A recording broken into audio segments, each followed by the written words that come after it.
오늘은 가까이 있으라라는 제목을 가지고 함께 말씀의 은혜를 나눴으면 좋겠습니다. 계속해서 우리가 룻기를 살펴보고 있는데요. 본문을 제가 자르는 바람에 좀 더 이렇게 좀 천천히 가게 되어졌습니다. 그래도 또 오늘 주시는 말씀의 은혜가 있는 줄 믿습니다. 지난 시간에 이어서 우리가 본문을 본캐 봤을 때요. 하루 종일 이제 보아스의 밭에서 룻이 일했었습니다. 그래서 은혜를 입었다라고 말씀을 드렸어요. 이제 나오미하고 대화를 하죠. 이야기를 주고받는 가운데서 룻은 보아스가 다른 밭에 가서 일하지 말고 자기 밭에서 계속해서 일해라. 이런 이야기를 했다라고 이야기를 해주고 있습니다. 그래서 룻기 2장 21절 말씀을 보시면요. 뒷이야기를 좀 더 먼저 할게요. 모압 여인 룻이 이르되 그가 내게 또 이르기를 내 추수를 다 마치기까지 너는 내 소년들에게 가까이 있으라 하더이다 하니 이렇게 되어 있습니다. 여기서 가까이 있으라라는 이 말씀은요. 히브리어로 다바크라고 이야기를 합니다. 룻이 그 1장에서 룻이 나오미를 붙잡잖아요. 너희 고향으로 돌아가라 이야기를 했을 때 오르반은 돌아가는데 룻은 안 가잖아요. 시어머니를 따라서 가겠다. 그러니까 나오미를 붙잡더라라는 이런 표현이 나오거든요. 이때 똑같은 단어예요. 그러니까 어떤 그 뉘앙스냐면 그 우리 그 뭐라고 해야 그 끈적끈적한 뭐 있잖아요. 그게 딱 이렇게 달라붙는 거. 뭐 껌처럼 딱 달라붙는 어떤 그런 느낌입니다. 그래서 보아스가 어디 가지 말고 이렇게 우리 밭에 와서 일해라 이 이야기를 하고 있죠. 그러니까 룻이 맨 처음에 나오미에게 베들레헴의 공동체로 내가 나가고 싶다라는 그런 간절한 소망이 있었을 때 공동체 일원이 되었잖아요. 이번에는 어떻게 되어졌느냐? 보아스가 룻을 향하여서 우리 공동체로 들어와라. 우리 가족 공동체, 우리 은혜의 공동체 안에서 항상 머물러라 라는 이런 개념으로 이야기를 하고 있는 겁니다. 자, 그러면 이제 이 말을 듣던 나오미가 뭐라고 대답을 하느냐? 이 12절 말씀 보시면은요. 나오미가 며느리 룻에게 이르되 내 딸아 너는 그의 소녀들과 함께 나가고 다른 밭에서 사람을 만나지 아니하는 것이 좋으니라 하는지라. 나오미도 룻이 전해준 이 말에 전적으로 동의를 하고 있습니다. 그래서 룻이 보아스를 통해 베풀어지는 그 하나님의 은혜가 있는 그곳에서 계속해서 있으라 이제 이야기를 하고 있는 거죠. 그러면 나오미하고 룻은 어떻게 되느냐? 결론적으로 그게 23절입니다. 함께 읽어볼까요? 시작. 이에 룻이 보아스의 소녀들에게 가까이 있어서 보리 추수와 밀 추수를 마치기까지 이삭을 주며 그의 시어머니와 함께 거주하니라. 자, 본문을 보시면 보리 추수와 밀 추수가 나오잖아요. 그죠? 이 총 기간이 어느 정도 되냐면 약 7주.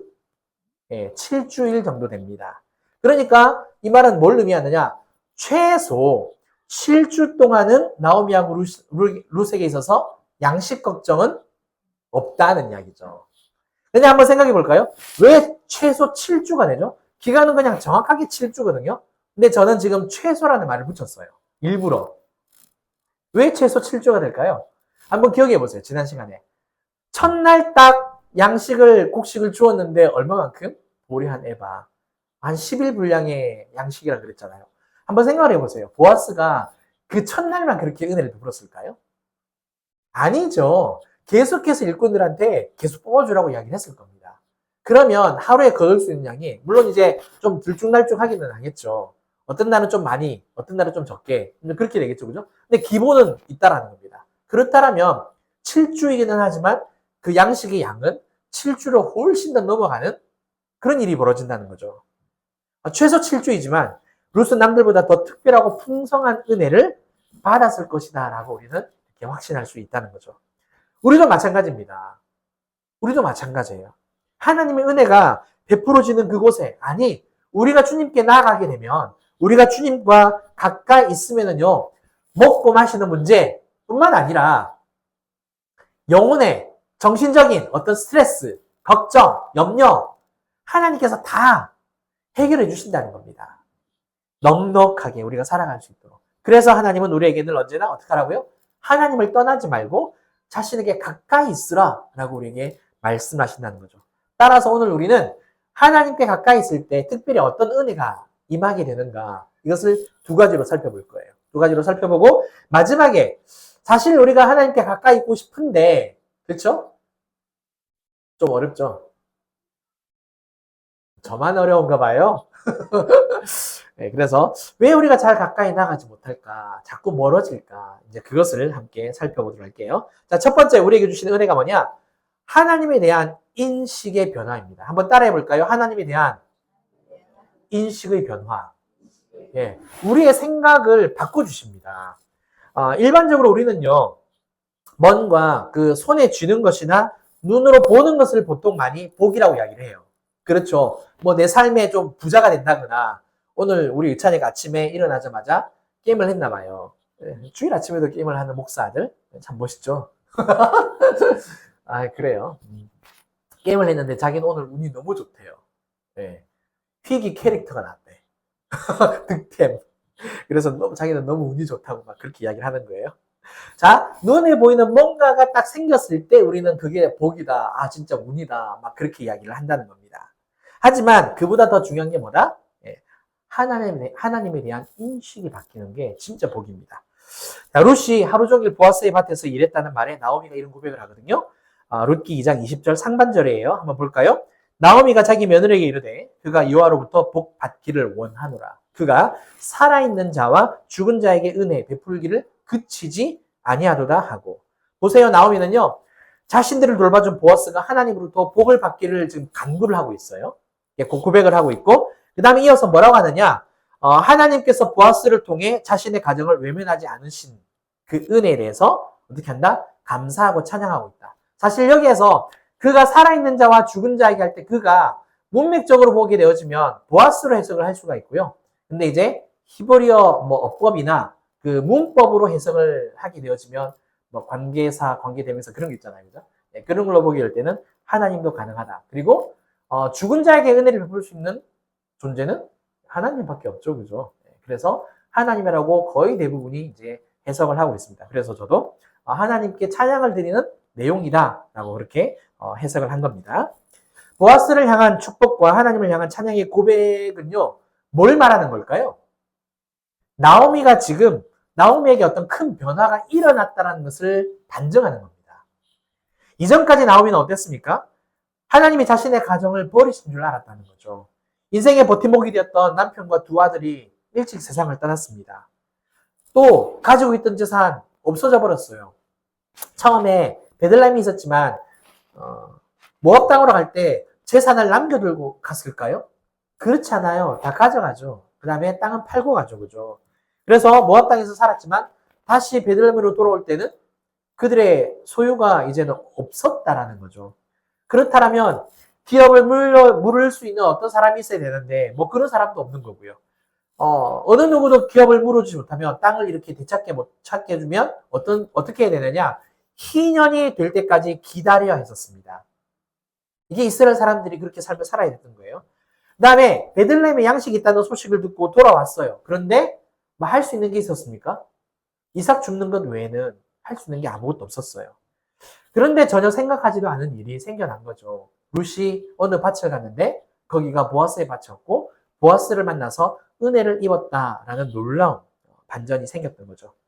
나오미는 정말 처음으로 하나님이 자신의 가정을 버리지 않고 우리에게 은혜를 베풀어 주시는구나 라는 것을 깨달았다는 겁니다. 인식을 했다는 거죠.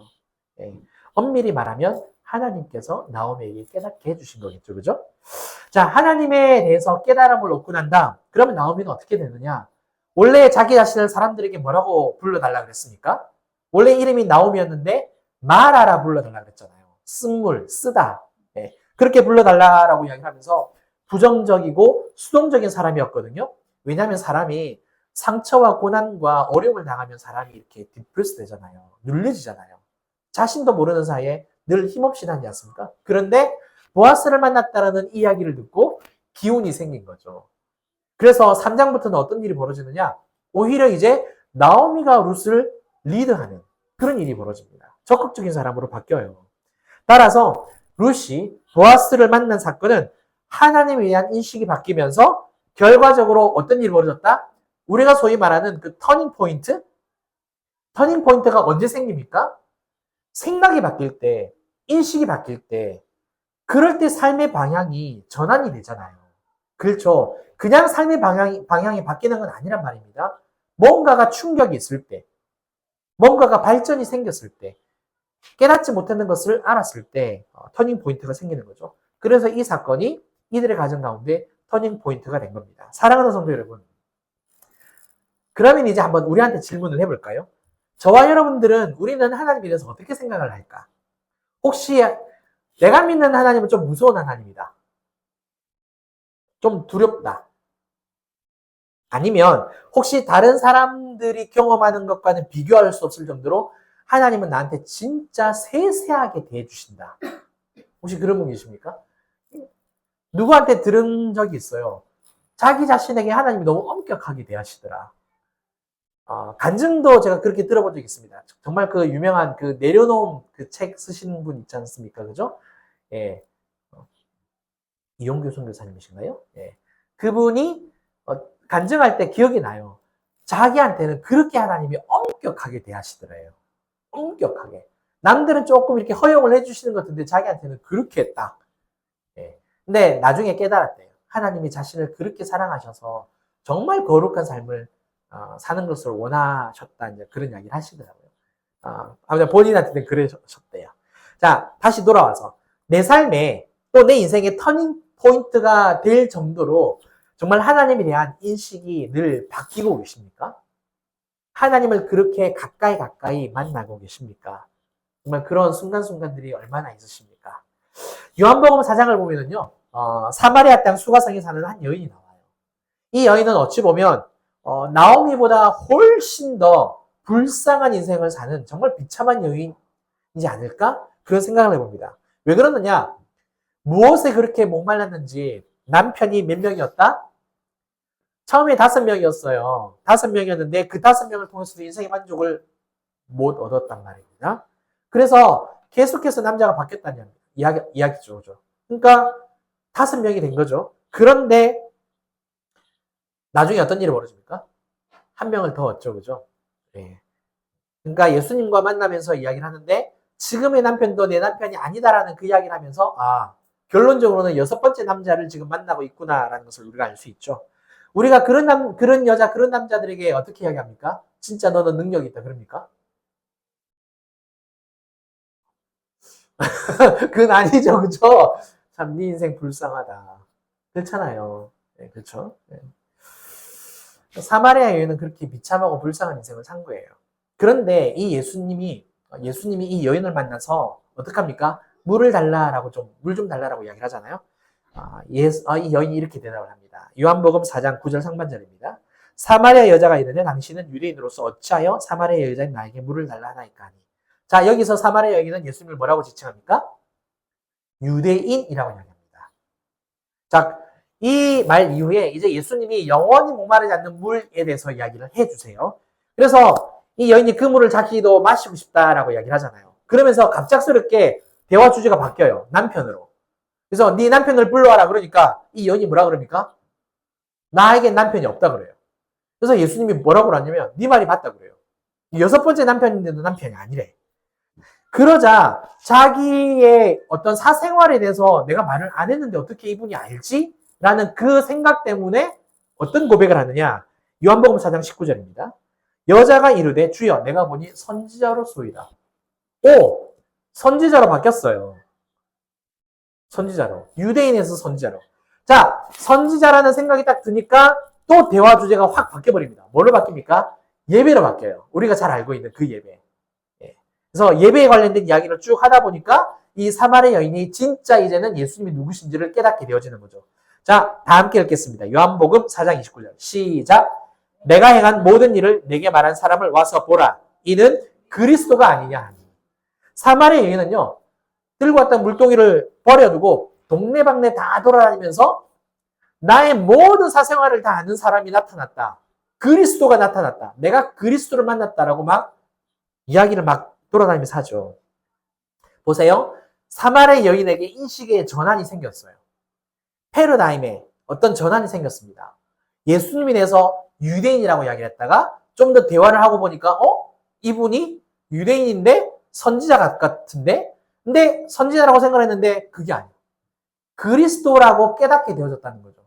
그러니까 물동이 던져버리고 동네로 들어간 겁니다.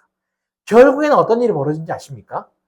그리스도를 만남으로 자기 자신이 구원을 받았을 뿐만 아니라 이 사마리아 사람이 계속해서 전도를 해요. 근데 이 사마리아 사람들이 이제는 네 말로 그분이 그리스도라는 것을 믿는 게 아니라 그분의 말씀을 직접 들어서 우리가 안다라고 고백을 합니다. 그분이 온 세상의 구주이신 줄 우리가 다 안다라고 이 여인에게 이야기를 한다는 거죠. 놀랍죠? 예. 사랑하는 성도 여러분, 하나님에 대한 인식이 바뀌는 건 진짜 무게예요. 우리 눈에 보이지 않아도, 손에 쥐어지지 않아도 내 생각이 바뀌고 내 인식이 바뀌고 내 관점이 바뀌면 그만큼 큰 은혜는 없습니다. 왜? 내 삶의 터닝 포인트가 일어나니까. 그래서 내 삶에 사소한 일이라도 터닝 포인트가 많으면 많을수록 좋은 거죠. 그렇죠. 우리가 하나님께 가까이 나아가서 주님과 함께 있으면 우리의 영혼에 삶에 이런 은혜가 일어날 줄 믿습니다. 그래서 주님에 대한 인식이 나날이 바뀌어서 더 우리 주님을 알아가는 저와 여러분들 되시기를 주님 이름으로 축원합니다. 자, 두 번째 은혜입니다. 어떤 은혜가 임하느냐? 모든 악으로부터 우리를 구원해 주십니다. 따라합니다. 모든 악으로부터 구원해 주신다. 자, 룻기 2장 20절 하반절 함께 읽겠습니다. 시작. 나오미가 또 그에게 이르되 그 사람은 우리와 가까우니 우리 기업을 물을 자 중에 하나이니라 하니라. 아멘. 나오미는요, 보아스가 자신들의 기업을 물을 자 중에 하나라고 말을 해요. 그러니까 나오미와 룻의 가정에는 기업 물을 남자가 없는데, 그쵸? 이 보아스가 대신 물을 수 있다는 이야기입니다. 자, 이것을 성경에서 어떤 제도라고 이야기를 하죠? 제가 몇 번 이야기했는데, 여호수아 할 때도 한 두세 번 이야기했어요. 고엘 제도라고 이야기를 합니다. 잘 기억해 놓으세요. 왜 그러냐? 사실 고엘 제도가요, 창세기부터 요한계시록까지 이게 관통하는 구속사의 어떤 한 주제입니다. 성경을 꿰뚫고 있는 그 핵심 단어가 고엘이란 단어예요. 대신 기업을 물어주는 거거든요. 그래서 그래요. 되게 중요한 말입니다. 하나님은 이스라엘 백성들에게요, 율법을 주실 때 다른 나라와 다른 민족들에게는 없는 매우 독특한 제도를 주신 게 바로 이 고엘 제도입니다. 그러니까 고대 근동 시대에 굉장히 많은 나라와 족속들이 있었잖아요. 그런데 그들 나라에는 이 고엘 제도가 없어요. 유일하게 이스라엘에게만 주신 거예요. 이 고엘은요, 어근이 뭐냐면 그 가알이라는 단어입니다. 가알. 사전적인 의미로 기업을 무르다라는 뜻이 있고, 그 다음에 구속하다라는 뜻이 있습니다. 그러니까 구속하다라는 이 뜻 때문에 성경 전체를 관통하는 핵심 그 단어가 돼요. 자, 이 성경에는요, 근데 딱 이 단어로만 국한이 되느냐 뜻이 사전적인 의미가 조금 더 확장이 돼요. 그래서 성경에서 좀 다른 용례로도 사용이 됩니다. 창세기 48장 16절 상반절, 제가 읽어드릴게요. 나를 모든 환난에서 건지신 여호와의 사자께서 이 아이들에게 복을 주시며, 그러니까 이제 야곱이 요셉을 축복을 하거든요. 예, 축복을 하는데 므낫세 이제 에브라임을 다 축복을 해주는데 이때 야곱이 고백을 합니다. 뭐라고 고백을 하느냐? 나를 모든 환난에서 건지신, 건져내다라는 뜻을 갖고 있어요. 건져내다. 그러니까 우리의 삶 속에서도 우리의 고난이 찾아오면 그 고난 속에서 우리를 건져내는 게 바로 이 고엘입니다. 그런 뜻도 있고, 그 다음에 출애굽기 6장 6절 말씀. 이 말씀은 중요한데요. 함께 읽을까요? 시작. 그러므로 이스라엘 자손에게 말하기를 나는 여호와라. 내가 애굽 사람의 무거운 짐 밑에서 너희를 빼내며 그들의 노역에서 너희를 건지며 편, 팔과 여러 큰 심판들로서 너희를 속량하여. 자, 여기 마지막에 너희를 속량하여. 이 속량이라는 단어가 바로 가알입니다. 그러니까 속량은 어디에 제일 많이 쓰는지 아시잖아요. 예수님이 내 죄값을 지불했다. 그게 속량 아니에요? 대속했다. 그렇죠.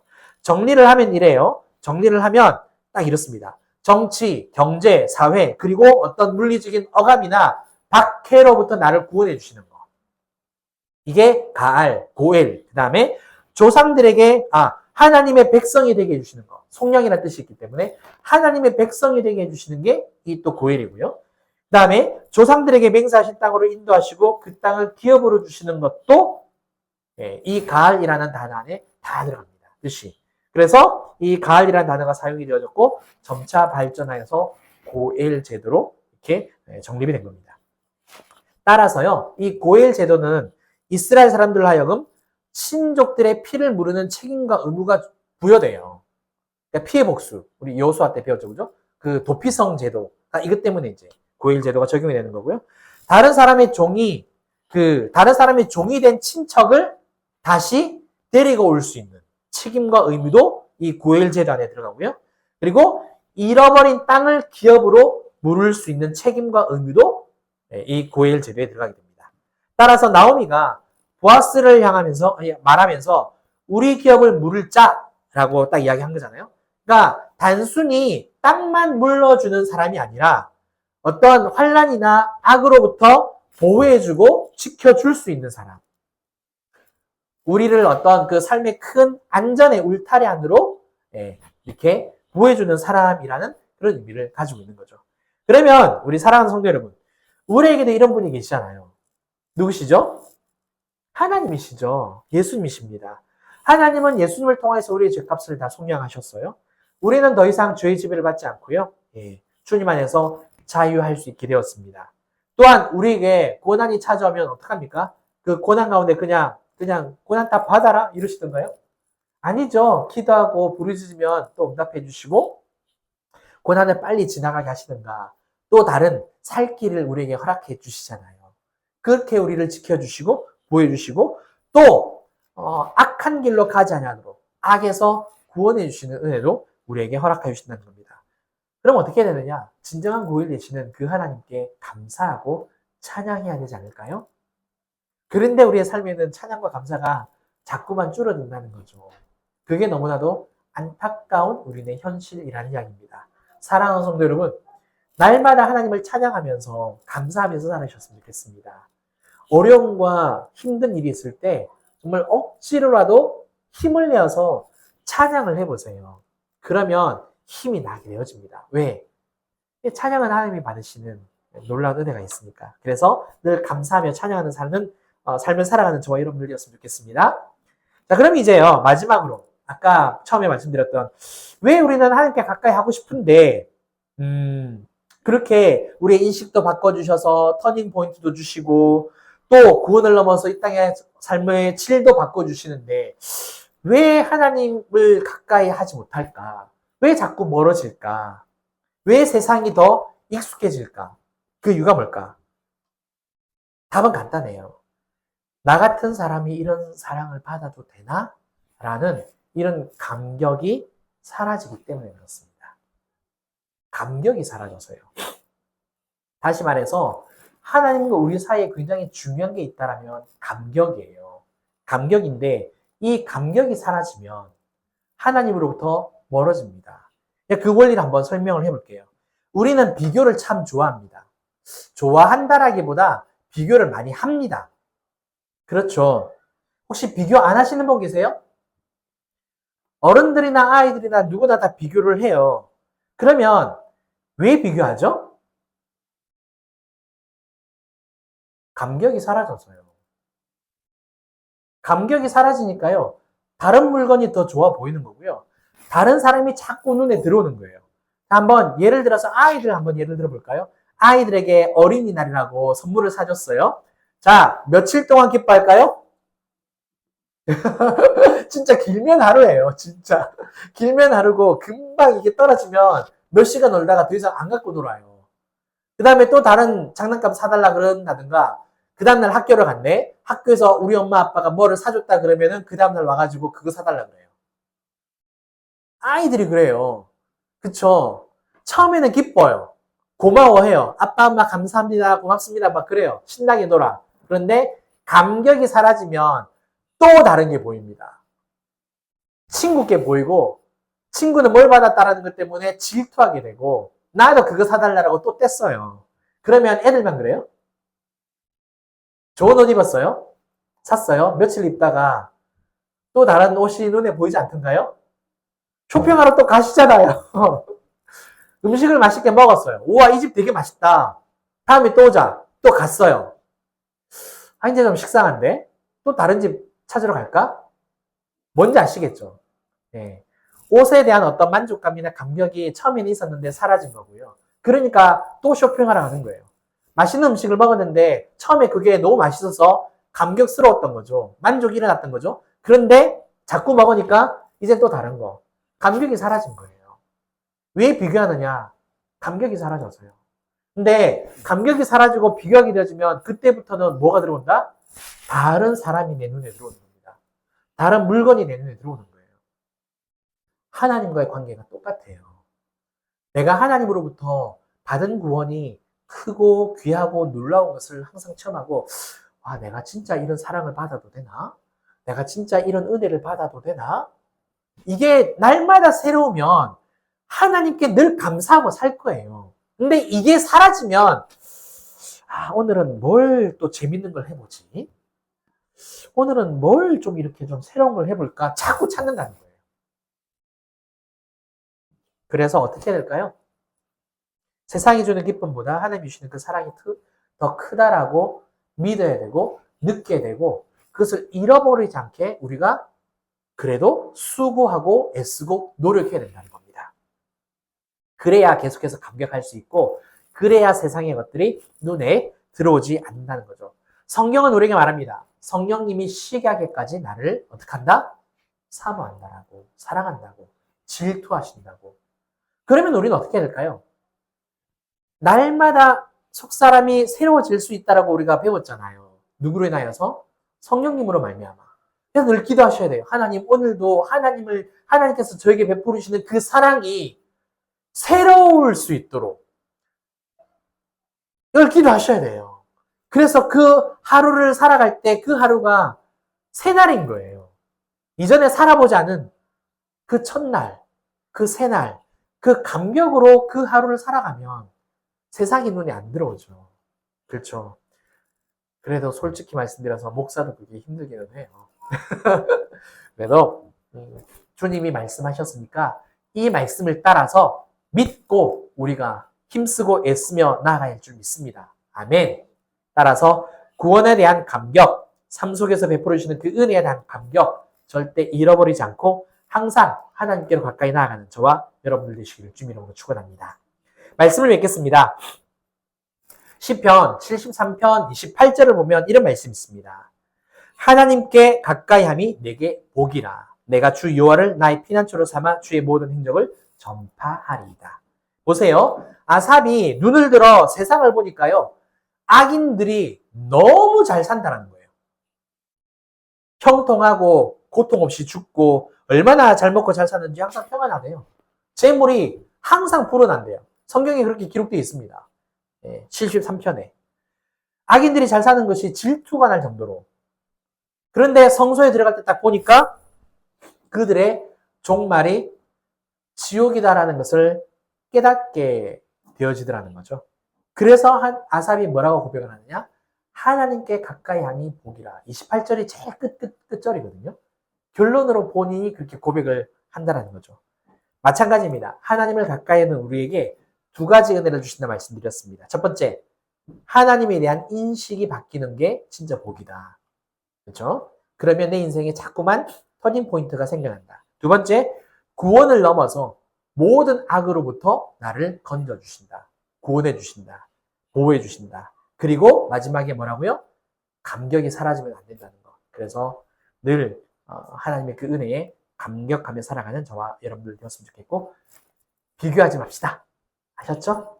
비교하는 인생이 가장 슬픈 인생이라는 것 꼭 기억하셨으면 좋겠습니다.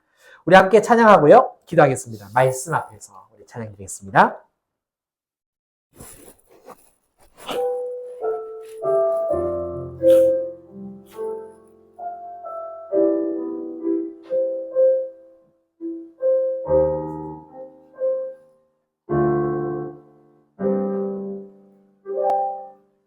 말씀 앞에서 경외함으로 주께 홀로 섭니다. 생명의 말씀 읽고 순종해 주를 예배합니다. 기록된 말씀 힘이 있어서 진리로 우리 거룩해 하며 거룩한 말씀 세세 영원히 복음이 되어 말씀하시네. 하나님 말씀에 두려워 떠는 자, 이 두려움이 감격입니다. 그 말씀에 생명을 거둔 자 한 사람 찾으시는 주님의 약속을 믿어 하나님 말씀에 운명을 거는 자 순종하며 주 따라가는 자 영원한 하나님 나라 이뤄갈 주의 교회여